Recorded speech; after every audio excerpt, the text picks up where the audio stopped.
Bom dia, pessoal. Vamos hoje então falar sobre uma ferramenta poderosa para o seu despertar, para o nosso despertar. Então, que ferramenta seria essa? Seria o perdão, né? Como muitos de vocês já conhecem, o perdão é a ferramenta do mundo das ilusões que nos possibilita nos desfazermos das ilusões desse mundo aqui. E muitas pessoas ficam em dúvida, mas como exatamente praticar o perdão? O que significa o perdão verdadeiro? Né? Então, esse vídeo é para procurar esclarecer esse conceito. Porque antes de saber como praticar o perdão, é importante nós vermos qual é a percepção que nós temos do perdão. Então, se nós acharmos que perdoar alguém significa abrir mão de uma ira justa porque alguém me fez alguma coisa, então eu estou com raiva dessa pessoa, mas agora porque eu tenho que perdoar, que muitas pessoas acabam praticando o perdão, achando que o perdão é até uma ferramenta moral, então eu no fundo estou fazendo um sacrifício, né? Então, em nome do perdão, eu vou abrir mão de uma ira que eu justifico e dar a alguém uma dádiva que ele não merece. Então, essa forma de perceber o perdão, seja como um sacrifício de uma ira injusta, seja como uma dádiva imerecida, ou seja como uma negação completa da verdade, porque afinal de contas, fulano fez tal coisa, né? Isso faz com que o perdão pareça uma loucura excêntrica.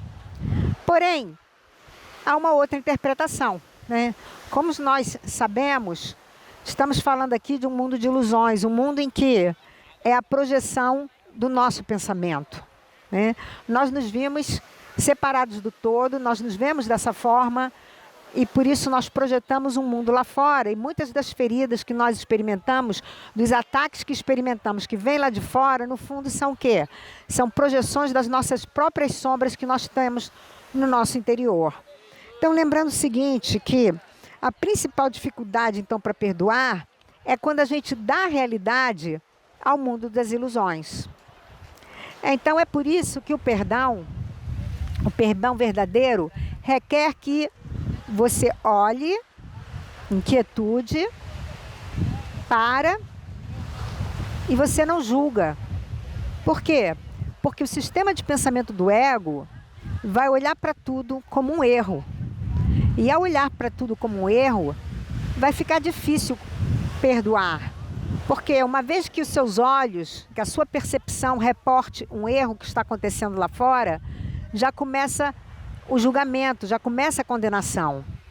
Então é por isso que para nós praticarmos o perdão verdadeiro, é preciso o quê? É preciso ver além das aparências. Então, para podermos ver além das aparências, nós precisamos de ajuda da consciência pura, ajuda do nosso professor interno, em termos mais religiosos, do Espírito Santo, seja lá a forma que nós denominemos. O fato é que, como estamos escravos no sistema de pensamento que acredita na separação, a tendência é nós olharmos para o que o outro fez e, ao invés de classificarmos como um equívoco, classificarmos até como uma interpretação mais amorosa, que seria um pedido de ajuda, eu vou logo rotular como um erro. E ao ver como um erro, eu vou elaborar esse erro, ver todas as facetas do erro. Para quê? Para eu poder condenar mais ainda. Então, é essa visão de que, na verdade, o pecado é real, que não nos permite praticar o perdão verdadeiro. Então, a prática do perdão verdadeiro requer primeiro que se abandone a crença no pecado. Esse é o grande desafio, né? Então, se eu acredito no pecado, então o perdão verdadeiro, o perdão espontâneo, fica muito difícil. Mas se eu acredito na irrealidade do pecado, vai ser muito mais fácil eu perdoar. E a gente tem que sempre lembrar que realmente quais são... O que são os efeitos de não perdoar, né? Aqui temos alguns, né? A mente que não perdoa, ela fica freneticamente procurando por evidências para condenar ainda mais. Não é isso? Alguma coisa acontece, a gente começa a esmiuçar. Ah, porque fulano falou assim, porque Beltrano falou uma outra coisa. Ah, porque ele tinha planejado. Ah, ele queria mesmo me passar uma rasteira no trabalho. A mente começa a elucubrar, né? A mente fica cheia de medo e ela apenas não consegue dar espaço para o amor. Porque nós já sabemos, ou é o medo ou é o amor. Então, se eu fico comungando do medo, eu não abro espaço para o amor. Um outro efeito de não perdoar. A mente é triste, sem esperança de libertar-se da dor. Quantas vezes a gente se vê numa situação que não consegue, guarda uma mágoa enorme de uma pessoa, e isso acaba nos causando o quê? Medo, tristeza, depressão. Tudo por quê? Porque a gente acha que é injusto perdoar. Por quê? Porque a gente acredita no pecado. Então, tudo isso são efeitos que a mente que não perdoa sofre. Ela percebe a sua própria perdição e contempla a prova de que todos os seus pecados são reais. Ela não vê equívocos, só vê pecados. Então, esse é um outro efeito, né? Conforme eu vejo o pecado no meu irmão, eu vou ver em mim, porque todos somos um. Então, abandonar a crença de que o meu irmão é pecador é automaticamente abandonar a crença de que eu sou pecadora. Então, o perdão, ele é libertador. Então, agora falando sobre os efeitos positivos do perdão. Quais seriam?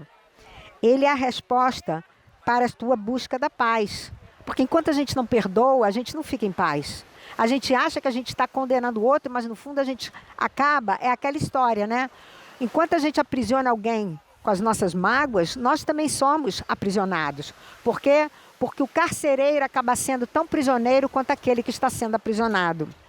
Então, outro efeito positivo do perdão é a chave do significado para um mundo que não parece fazer sentido. Então, muitas vezes, quantos de nós nos perguntamos até desde pequenos, de crianças, né? Qual o sentido da vida, qual o sentido do mundo? E se nós acreditarmos na irrealidade desse mundo, que na verdade é uma projeção do medo, fica mais fácil a gente entender porque ele parece assim tão insano e sem sentido. E ainda é o caminho, perdão ainda é o caminho para a segurança nos perigos aparentes. Né? Por quê? Porque enquanto eu estou sem perdoar alguém, eu estou no fundo atacando este alguém. Porque eu estou dizendo que esse alguém não é perfeito e digno de amor. Então o ataque acaba gerando o quê? A culpa, e a culpa gera medo. O perdão assegura o fim de toda a incerteza. Porque agora, já que eu estou convencida de que o pecado é uma projeção, vem da nossa crença na separação, que é o único problema que nós temos, então agora eu posso libertar o mundo das minhas expectativas.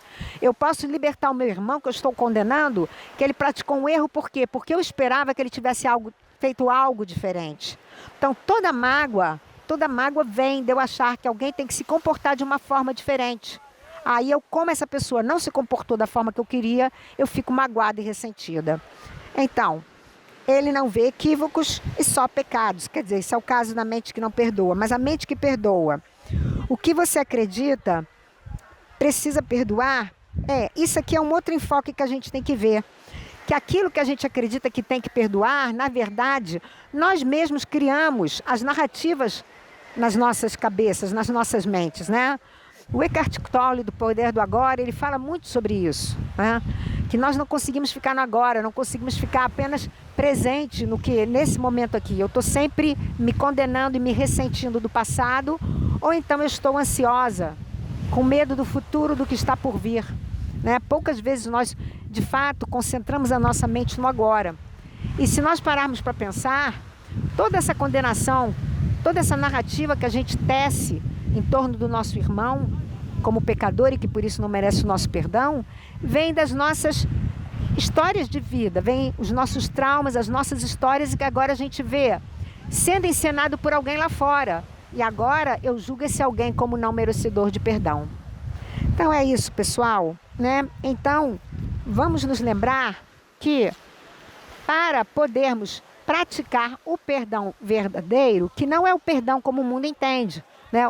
O mundo entende que o perdão é assim: fulano me fez um mal, eu acredito que ele me fez mal, e agora eu vou abdicar de condená-lo, ou porque eu sou uma boa pessoa, ou porque eu sou uma pessoa superior que posso passar por cima disso. Mas o que tem nessa abordagem que é o problema? É dar realidade ao que não é real, é dar a realidade ao pecado. Então, quando eu dou realidade ao pecado, o perdão verdadeiro e espontâneo fica difícil.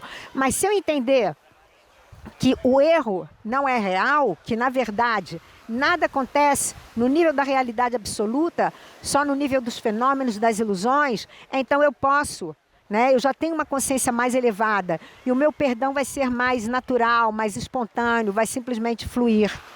Em última instância, não só eu estou dando uma dádiva ao meu irmão, mas eu também estou me beneficiando com perdão. Então é isso, pessoal. Para terminar, é só isso, né? Soltando então o julgamento, as condenações e o orgulho. Por quê? Porque muito de eu não querer perdoar é porque eu não quero abrir mão da minha posição de que eu estou certa, né? Tem aquela velha frase no curso: você prefere estar certo ou ser feliz? Então, muitas vezes, a condenação vem de eu achar que, no meu ponto de vista, fulano errou. Mas será que ele errou no ponto de vista dele? Será que ele errou no ponto de vista de outras pessoas? Então, tudo é julgamento. E aqui no universo da percepção, não adianta. Um dia uma coisa é certa, outro dia outra errada. Aqui tudo é vulnerável, aqui tudo flutua, aqui tudo se modifica, aqui tudo passa. Então, ao praticar o perdão verdadeiro, eu vou soltar os meus ressentimentos, né? Eu não vou mais aprisionar o meu irmão com as projeções do meu ego. Com isso, eu vou ficar mais feliz, mais leve, mais tranquila, né? Podemos até fazer uma prática mais adiante do perdão, que a gente vai sentir uma liberação.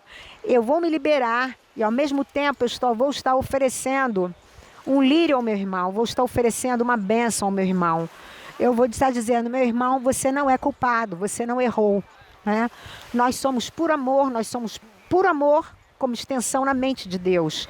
E essa é a única verdade sobre nós. É isso aí, pessoal. Vamos nos lembrar no dia de hoje do perdão verdadeiro, de não dar realidade àquilo que é falso. Um beijo e até a próxima.